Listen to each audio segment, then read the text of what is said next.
The men laughed when she picked up the sniper rifle. "Just practicing," she said quietly. Then the Navy SEAL instructor stepped forward, handed her his personal .50 caliber weapon, and spoke 2 words that silenced everyone: "Show me." What happened next would change everything they thought they knew about her. Before watching full story, comment below from where you watching.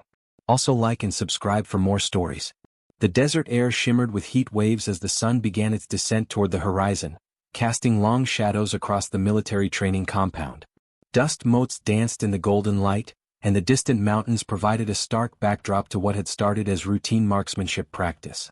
Sarah Chin adjusted her tactical vest and wiped the sweat from her brow. The Barrett M82A1 in her hands felt familiar now, after 3 months of intensive training. At 26, she was older than most of the other recruits, but her steady hands and keen eye had earned her a reputation on the range. What hadn't earned her respect was her gender, not among the hardened instructors who still questioned whether women belonged in special operations training. "Chin, you're up next," barked Sergeant Martinez from behind the firing line. Sarah nodded and moved to the designated position, the massive .50 caliber rifle weighing heavy in her arms. The target stood 1,200 meters downrange, a small steel plate that would ring like a bell if struck true. Around her, the other recruits watched with varying degrees of interest and skepticism. Most had already taken their shots, with mixed results. She settled into position, feeling the familiar ritual of breath control and sight alignment. The world narrowed to just her, the rifle, and that distant target. The Barrett scope revealed every detail of the target stand, wavering slightly in the heat mirage. Inhale. Exhale halfway. Hold. The rifle bucked against her shoulder with tremendous force, the muzzle brake redirecting the blast in a cone of dust and debris. Through the scope, she watched the steel plate spin violently on its mount. "Dead center," called the spotter. "That's your 3rd consecutive hit at 1200 Chin." Sarah allowed herself a small smile as she began to cycle the bolt for another round. Behind her, she could hear murmurs from the other recruits, some impressed, others dismissive. "Lucky shots," muttered Rodriguez, a bulky former Marine who'd made no secret of his opinion about women in combat roles. "Let's see her do it when someone's shooting back." Sarah ignored the comment and focused on her breathing again. She'd heard worse over the past months. The important thing was proving herself through performance, not words. Crack. Another hit. The steel sang its metallic song across the desert. 4 for 4, the spotter announced. "Outstanding shooting, Chin." As Sarah prepared for her 5th and final shot of the qualification, she noticed movement in her peripheral vision. A figure approached the firing line, someone she didn't recognize. Tall, lean, with the kind of weathered face that spoke of years in harsh environments. He wore no rank insignia, just simple desert camouflage and a look of quiet intensity. "Who's the new guy?" whispered Jackson, one of the few recruits who treated Sarah with basic respect from day one. "No idea," Sarah replied, not taking her eyes off the target. She had one more shot to complete a perfect score, and she wasn't about to let curiosity break her concentration. The unknown observer positioned himself behind the firing line, arms crossed, watching intently. Sarah could feel his gaze as she settled back into position. There was something different about him, an aura of complete stillness and focus that even the hardened instructors lacked. Inhale. Exhale. Hold. The 5th shot rang out and the distant steel plate danced once more. "Perfect score," announced the spotter. 5 for 5 at 1200 meters. Sergeant Martinez nodded approvingly. "Outstanding work, Chin. Clear your weapon and..." "Wait." The single word cut through the desert air like a blade. It came from the unknown observer, who was now walking toward the firing line with purposeful strides. "I'd like to see that again," he said, his voice carrying an authority that made even Sergeant Martinez step back.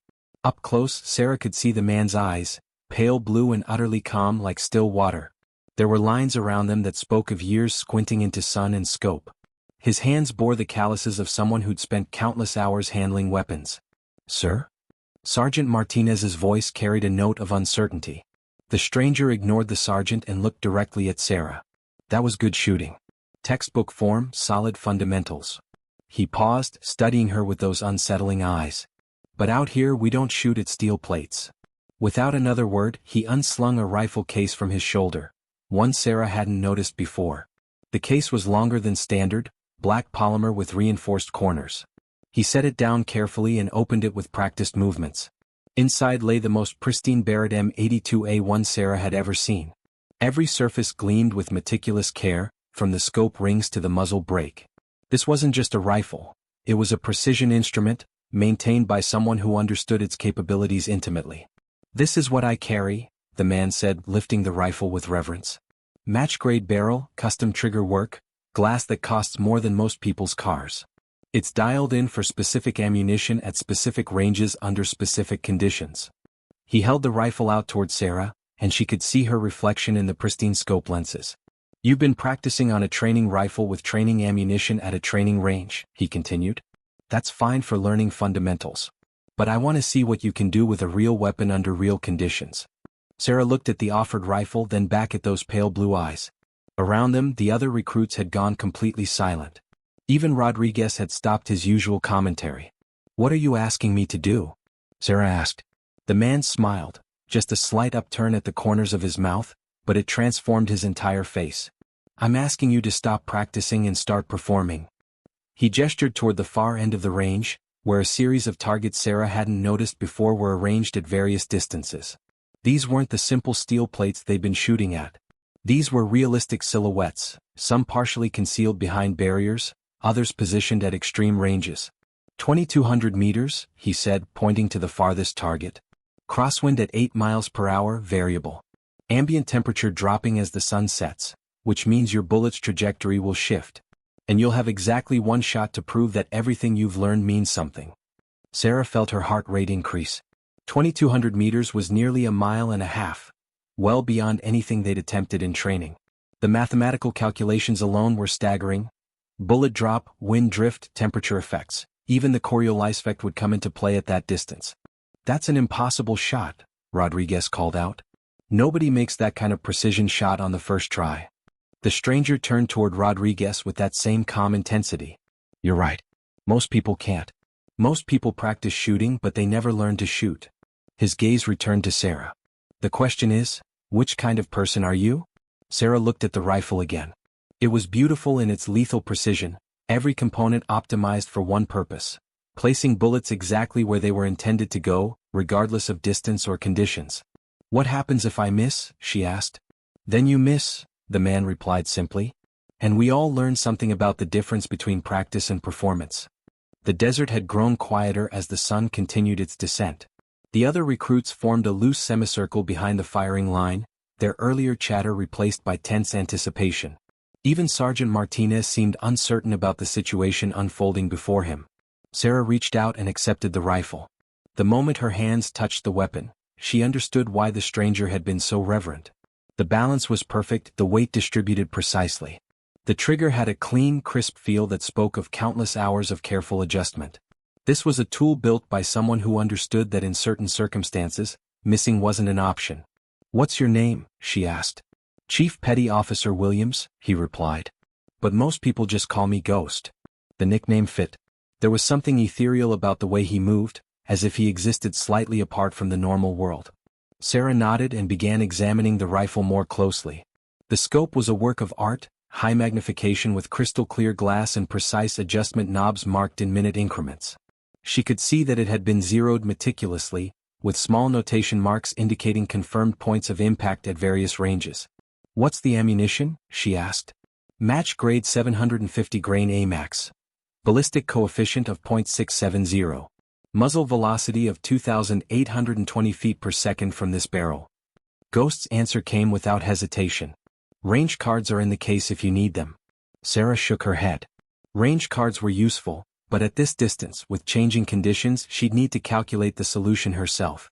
She pulled out a small notebook and began working through the mathematics, bullet drop tables, wind calculations, temperature corrections. The other recruits watched in fascination as she covered a page with numbers and formulas. This was beyond anything they'd been taught in basic marksmanship. This was the kind of precision shooting that separated professionals from amateurs. "Elevation adjustment 32 minutes of angle," she murmured to herself. "Wind hold, 3.5 minutes right." She looked up at Ghost, who had been watching her calculations with interest. "How close am I?" "We'll find out," he replied. "But your math looks solid." Sarah moved to the firing position, taking her time to get comfortable behind the unfamiliar rifle. The scope's eye relief was different from what she was used to, and the trigger had its own particular feel. She spent several minutes dry firing and adjusting her position until everything felt natural. Through the scope, the distant target appeared impossibly small. At 2200 meters, even a perfect center hit would be largely a matter of reading conditions correctly and executing flawless technique. There would be no second chances, no opportunity to adjust based on a previous shot's impact. The wind had shifted slightly since her initial calculations. Sarah watched the mirage through the scope, reading the heat waves like a language that spoke of air currents and thermal columns. The wind was quartering from her right, gusting occasionally but settling into a pattern she could predict. Breathe in. Breathe out halfway. Find the natural respiratory pause. The crosshairs settled on the target's center mass. At this magnification, Sarah could see every detail of the target. The weathering on the plywood, the way shadows fell across its surface. Her world narrowed to just this moment, this sight picture, this perfect alignment of purpose and technique. Her finger found the trigger's break point, that precise moment where the slightest additional pressure would release the firing pin. Time seemed to slow as she made final micro-adjustments to her aim, accounting for the subtle movements of the mirage and the rhythm of her own heartbeat. The rifle fired with a sharp crack that echoed off the distant mountains. Through the scope, Sarah watched the bullet's vapor trail arc across the desert like a barely visible thread connecting her position to the target. For what seemed like an eternity, nothing happened. Then, at the extreme edge of her vision, she saw the target shudder. Ghost had binoculars to his eyes, studying the distant target intently. After a long moment, he lowered them and turned to face the assembled group. Center mass, he announced. Dead center, actually. About as perfect as you can ask for at that range. The silence that followed was profound. Rodriguez's mouth hung open in disbelief. Jackson was shaking his head in amazement. Even Sergeant Martinez looked stunned. Sarah remained in position for several seconds, allowing the achievement to sink in. She just made one of the most difficult precision shots possible under field conditions, with an unfamiliar rifle, on the first attempt. It was the kind of shooting that defined the difference between good marksmen and true snipers. Finally, she safed the weapon and sat up, looking at Ghost with new understanding. "You're not just any Navy SEAL, are you?" she asked. Ghost smiled that same slight smile. "I'm the head instructor for the Navy's Advanced Marksmanship Program. I'm here because your commander requested an evaluation of the training program's effectiveness." He paused, looking around the group. "Specifically, I was asked to determine whether the current standards are sufficient for real-world operations." Sarah began to understand. This hadn't been a random demonstration or a test of her individual skills. Ghost had been evaluating the entire program, using her performance as a metric. "And what's your assessment?" Sergeant Martinez asked, his voice carefully neutral. Ghost looked at Sarah, then at the other recruits, then back at the distant target where her bullet had found its mark. "The fundamentals being taught here are solid," he said. "But there's a difference between learning to shoot and learning to be a sniper. Most of these recruits could benefit from additional training before deployment." He turned specifically to Sarah. "Some, however, are ready for advanced instruction immediately." The implications hit Sarah like a physical force. Advanced instruction meant selection for specialized programs. It meant opportunities that very few people ever received. "There's a program starting next month," Ghost continued. "Advanced reconnaissance and surveillance. Small unit tactics. Precision shooting under extreme conditions. It's a 6-month course with a 90% failure rate." He looked directly at Sarah. "Interested?" Sarah thought about the past months of training, the skepticism she'd faced, the determination that had brought her to this moment. She thought about the shot she'd just made, proof that skill and dedication could overcome any prejudice or assumption. "Yes, sir," she replied without hesitation. Ghost nodded approvingly. "Good. Report to Coronado on the 15th. Bring everything you own because you won't be coming back here." He began packing his rifle with the same careful precision he'd shown in unpacking it. "And Shin?" "Yes, sir." "Stop calling it practicing. From now on you're performing." As Ghost walked away across the desert floor, his figure gradually disappearing into the heat shimmer, Sarah remained at the firing position. Around her, the other recruits were beginning to disperse, their conversations a mix of amazement and envy. Rodriguez approached her as she was cleaning Ghost's rifle before returning it to its case. "That was incredible," he admitted grudgingly. "I've never seen shooting like that." Sarah looked up at him, seeing something different in his expression. Respect, perhaps, or at least acknowledgement. "It wasn't just the shooting," she replied. "It was understanding what the shooting meant." Rodriguez wasn't the only one whose attitude had shifted. As Sarah carefully cleaned Ghost's rifle and prepared to return it to its case, she noticed the other recruits watching her with newfound respect. Jackson approached first, his usual easy smile replaced by something deeper. Sarah, I knew you were good, but that shot. He shook his head. That wasn't just good. That was legendary. Others began to gather around, their earlier skepticism transformed into genuine curiosity about her technique. Even some of the instructors who had been dismissive before now looked at her with professional interest. How did you calculate the wind drift so quickly? Asked Thompson, a former Army Ranger who'd rarely spoken to her before. The mirage tells you everything, Sarah explained, surprised by their sudden interest in her knowledge. You have to read the heat waves like a language. They show you wind direction, thermal columns, even humidity changes that affect bullet flight. As she spoke, Sarah realized that Ghost's test had accomplished something beyond just evaluating her skills. It had forced everyone present to confront their assumptions about what made someone capable of elite performance. Sergeant Martinez approached as the group began to disperse. His weathered face carried a mixture of pride and something that looked like regret. Chin, I owe you an apology, he said quietly. I've been in this business for 20 years, and I let my preconceptions cloud my judgment. You've proven today that skill doesn't depend on what I thought it did. Sarah nodded, accepting the apology with grace. We all have things to learn, Sergeant. That's why we're here. As darkness settled over the training compound, Sarah found herself alone at the firing line, Ghost's rifle case at her feet.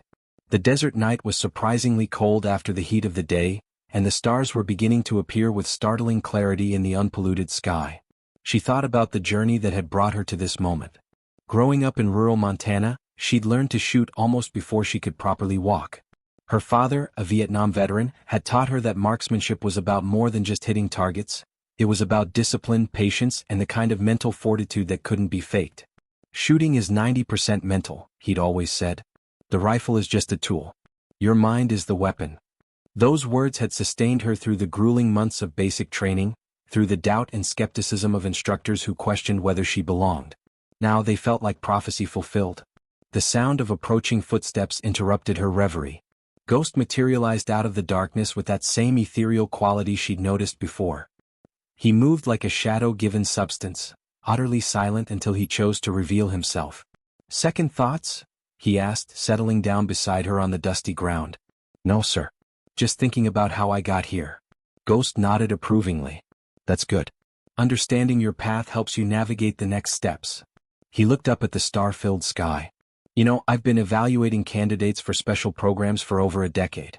I've seen shooters with perfect technique fail under pressure, and I've seen people with mediocre skills excel when it mattered.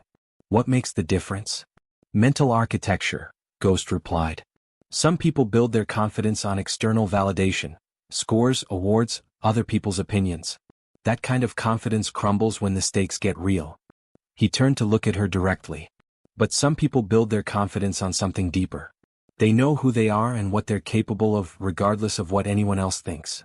Sarah understood what he was saying. She'd spent months proving herself to others, but the shot she'd made today hadn't been about proving anything to anyone else. It had been about performing at the level she knew she was capable of reaching. The program you're entering isn't just about shooting, Ghost continued. Advanced reconnaissance requires skills most people never develop. Surveillance techniques, infiltration methods, survival skills, psychological warfare. And yes, precision shooting under conditions that would break most people.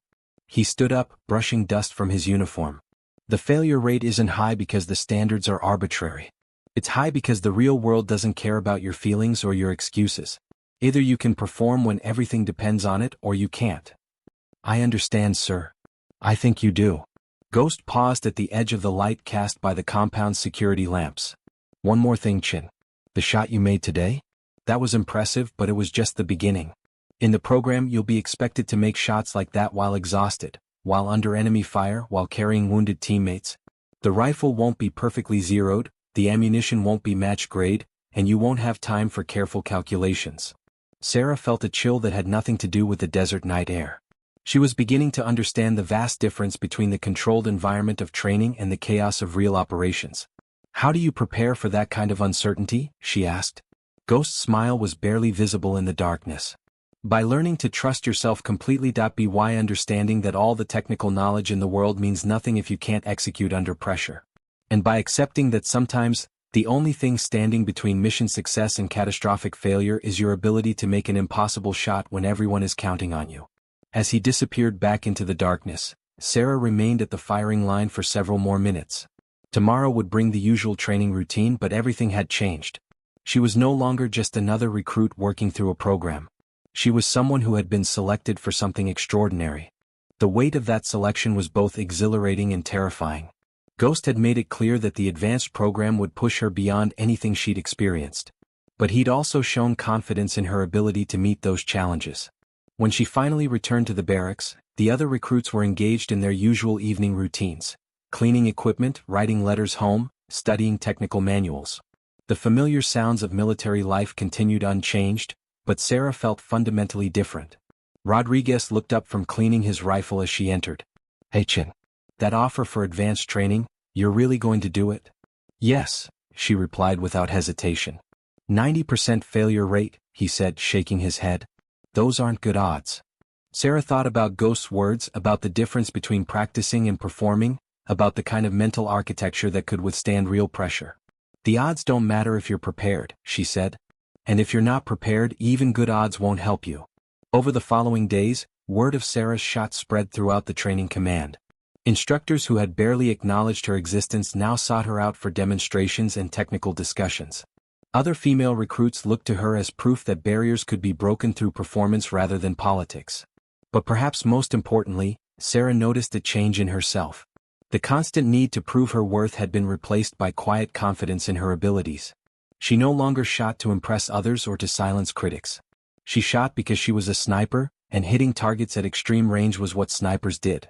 The morning of her departure for advanced training arrived with typical desert clarity, brilliant sunshine and air so clean it seemed to magnify every detail of the landscape. Sarah packed her few possessions with methodical precision, each item carefully considered and placed. As she prepared to leave, Sergeant Martinez appeared with an envelope. "This came through official channels," he said. "Your orders for the advanced program, along with some additional information." Sarah opened the envelope and found detailed instructions for reporting to the Naval Special Warfare Training Facility in Coronado. But attached to the official orders was a handwritten note. "Chin, your real training begins when you stop thinking of yourself as someone trying to become a sniper and start thinking of yourself as a sniper who's still learning. The difference matters more than you know. Ghost." Reading those words, Sarah understood that the shot she'd made under Ghost's evaluation hadn't been the end of her journey. It had been the beginning of her transformation from someone who could shoot well to someone who was trusted with the most critical missions.